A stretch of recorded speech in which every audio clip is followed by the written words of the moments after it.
All right, we're gonna talk about it. Permansor terrae is Dan Heng's best form ever, and yes, I am gonna go into detail. First of all, can we talk about the moveset? We've got the best shield, stackable shield, follow-up attacks, ultimate that does insane damage.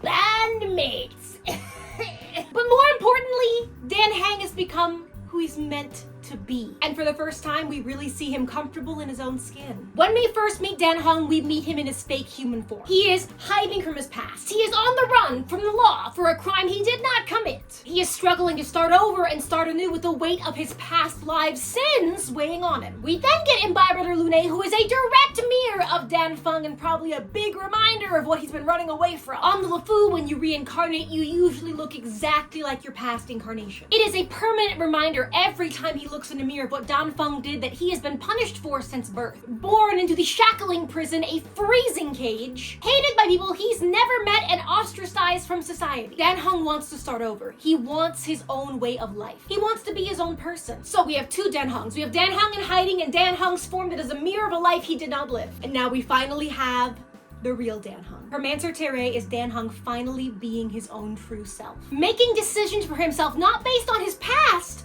but on his present and the future he wants. Not out of fear or running from something, but out of confidence and moving in a new direction of his choosing. He is making a decision for himself, his future, and his found family. And for the first time since meeting him, he is not running away from something, he is running towards something. He's taller.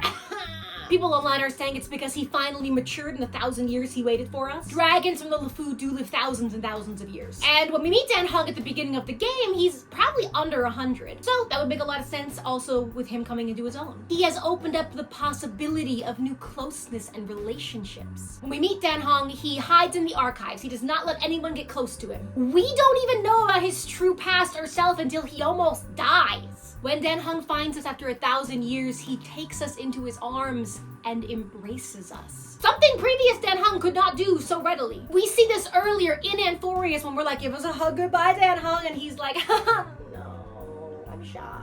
He also has more confidence in his teammates now. You can hear it clearest with March 7th. March, stay with the group. Don't rush off. March, remember that... Forget it, you never remember. March, it's time to show us what you're really made of.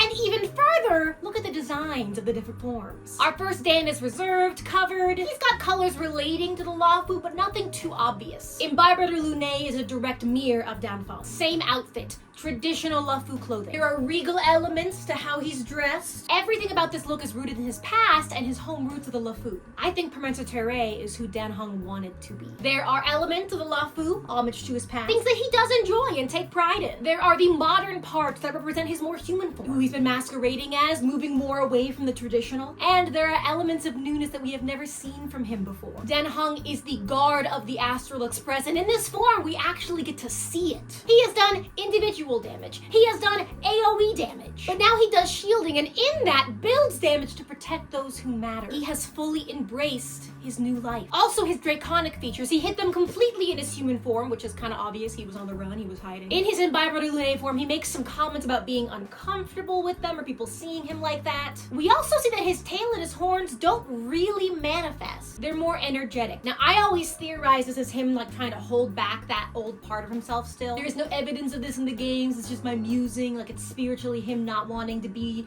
the past self, and so he's like, no, he's fighting it. He is not only fully grown in this new form, but he is fully embracing his draconic features. The tail and horns are solid. The tail is always out, not just something we peek at in his idol. His ears are pointed, his stature is tall and strong, and I wouldn't be surprised if he has scales kind of get thicker as they go down his spine towards the base of the tail. Not that I've thought about it. I thought about it a little bit. I wouldn't mind it.